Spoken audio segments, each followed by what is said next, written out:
nubyuka mu gitondo ukabona igihe kigiye uramenya ko izuba rigiye kuva. Nubona umukororombya witambitse mu kirere nta kabuza uramenya ko imvura itakiguye. Gusa ni wumva mfashe mikoro uramenya ko ugiye kumenya iby'ubwenge gusa. Mbere na mbere ndagushimiye ufunguye ino video ngo haye ikaze kuri chaîne ya Mera Rwanda tubagezaho amateka y'ibyamamare, ibyegeranyo bicukumbuye ndetse n'amakuru agezweho. Njyewe uri kumva nk'ibisanzwe ndi Penuel muvandimwe. Icyo usabwa ni ukureba ino video ikarangira niba ari ubwa mbere, kandi urasabwa gukora subscribe. Uyu munsi tugiye kuvuga ku mateka y'umugore w'icyamamare Mbabazi Shadia uzwi ku izina rya Shaddy Boo. Umugore mwiza w'ikimero n'uburanga burangaza benshi bakava mu byabo. Umugore utigisa ikibuno bigakurura benshi, amafoto ateye amabengeza agaragaza ubwiza n'igikundiro yibitseho nibyo bimuhesha umugati. Biragoye ko umuntu ukurikirana imyidagaduro yaba atamuzi kuko ni ikimenywa bose mu buryo ubwo ari bwo bwose. Ni umushabitsi wamaramaje. Benshi uzumva bamwirahira ku buryo abaganira bashobora kunyuzamo izina Shaddy Boo. Abana b'abakobwa benshi uzumva ari urugero rwiza bafatiraho icyitegererezo. Benshi bamwita indaya ruharwa yihagazeho, nyamara hari n'abamufata nk'umuntu udasanzwe kuko burya ngo ni n'umuntu ugira umutima mwiza, kuko ajya afasha abantu mu buryo bumwe na bumwe. Uyu munsi rero ugiye kumumenya bihagije. Mbabazi Shadia ni muntu ki? Shira amatsiko muri iki kiganiro. Mbahaye ikaze mu kiganiro menya cy'uyu munsi. Ubusanzwe yitwa Mbabazi Shadia. Mu mwaka ushize abanyamakuru bakojeje baba muri wino barandika ubwo yeruraga ko ari mu rukundo ruryoshye n'umusore udafite imikino bahuje ubudahemuka. Shaddy Boo aza mu bambere mu bafite abamukurikirana benshi kuri Instagram kuko afite abarenga 1,100,000 by'abafollowers. Akunze gutigisa murandasi gahungabana, akiharira amapaje yo hejuru y'abanditsi b'inkuru z'imyidagaduro hano mu Rwanda. Ku mbuga nkoranyambaga akunze kuba igitaramo. Nyamara si umuhanzi, si umukinnyi wa filime, yewe si n'umunyamakuru cyangwa umukinnyi wa ruhago, kuko abo tuvuze nibo bakunze kuba ibirangirire bakiharira imbuga nkoranyambaga. Mbabazi Shadia yavukiye mu mujyi wa Kigali Nyamirambo tariki ya 20 Mata 1992. Avukira mu muryango w'abana 4 barimo abahungu 2 n'abakobwa 2, akaba imfura muri uwo muryango.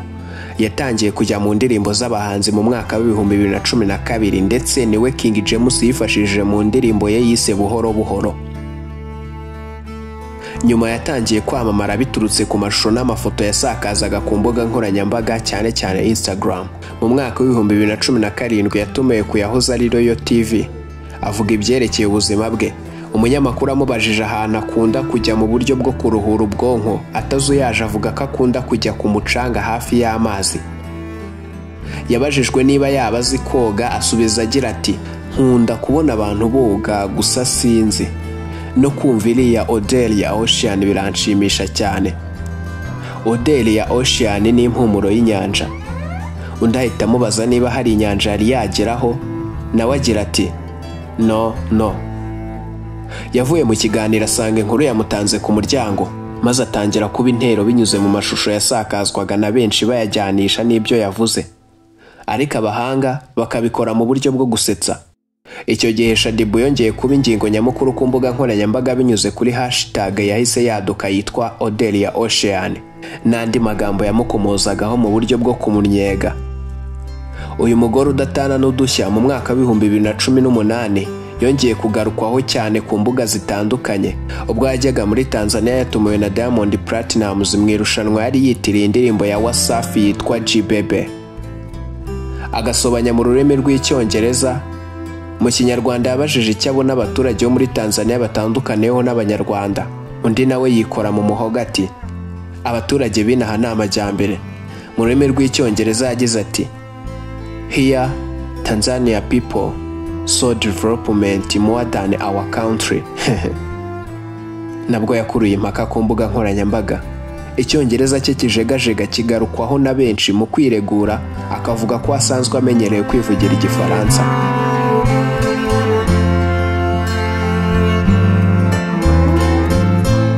Shaddy Boo yifuzwa na benshi barimo ibyamamare bitandukanye mu Rwanda no hanze yarwo. Mu myaka ishize yari afitanye umubano wihariye na Diamond Platnumz. Bivugwa ko byatangiye ubwo uyu muhanzi yataramiraga i Kigali bwa mbere na mbere ku itariki ya mbere Mutarama 2015. mu birori bya East African Party. Muri Werurwe 2018 ubwo umuhanzi w'umunya-Nigeria David Adedeji Adeleke wamamaye nka Davido yazaga mu Rwanda, habanje kujya hanze amafoto ari kumwe na Shaddy Boo mu cyumba kimwe. Nyuma ya Davido yaratunguranye yinjira mu bihumbi by'abamukurikirana. Shaddy Boo by'akarusho Davido yahise atangira kujagajaga amafoto ye. Uyu mugore yari amaze igihe kitashyize hanze kuri Instagram. DJ Marno adaciye ku ruhande mu myaka ishize yavuze ko nta musore utakwifuza uyu mugore w'ikizungerezi. Ati, ninde utakwifuza kugirana umubano wihariye na Shaddy Boo? Ngize amahirwe bikaba, si mwiza se, ntasa neza se, abagira gaze barya kare. Iyo winjiye ku rukuta rw'usanganirwa n'amagambo agaragaza ko umuntu agomba gukora cyane ku buryo aba miliyoneri, ariko nanone ntiyibagize gufasha. Ibi bigiye kutwerekeza ku yindi ngingo igaragaza ko Shaddy Boo akunda gufasha. Ibikorwa by'uyu mugore ntago bigarukira mu magambo gusa, cyane ko hari inshuro akunze kubishyira no mu ngiro. Nko mu bihe byaguma mu rugo mu myaka yashize yigeze gufashisha abantu ibyo kurya ku munsi w'isabukuru y'amavuko ye. Akunze kubikora ku isabukuru y'amavuko ndetse n'iminsi mikuru y'idini ya Islam. Akenshi akunze gusangira n'abana baba ku muhanda mu mujyi wa Kigali, cyane cyane aho bita mu Biryogo. Uyu mugore ntabwo ajya aca ku ruhande agaragaza ko yakuze yifuza kuzamuherwe kazi kandi akamamara. Abagira ati, nakuze numva nzaba umugore w'umukire ariko ntazi uburyo bizaba. Nakuze numva nzamenyekana ariko ntazi uburyo bizagenda. Sinari umukinnyi wa filime, sinari umuririmbyi cyangwa undi munyempano. Nageze ku bukire mbere yo kwamamara, kuko njye ubukire nashakaga no kubona mu maraso yanjye. Ikindi kuba nzwi ni ishema, ni ibintu nifuje nkiri umwana kandi nkabigeraho. Tariki ya 25 Gashyantare 2021 Shaddy Boo yagaragaje ku mbuga nkoranyambaga ko yatangiye gushyira amafoto n'amashusho kuri rumwe mu mbuga nkoranyambaga zizwiho gucuruza amashusho n'amafoto byiganjemo iby'urukozasoni. Kureba ibyo Shaddy Boo ashyira kuri uru rubuga, umuntu asabwa kwishyura amafaranga $50 ku kwezi. Yatangiye gukoresha urubuga mu 2019. Ngayo rero nguko ibya Shaddy Boo ni naha tubicumbikiye. Ndabashimiye mwese twabanye guhera ku munota wa mbere. Mira Rwanda, mwumve ko tubakunda cyane. Wifuza kuvugana natwe wakoresha izo nomero ziri muri screen yawe. Naho ubutaha mugwiza amashyo tuzongere guhura amatavuna imitozo. Hasta la vista.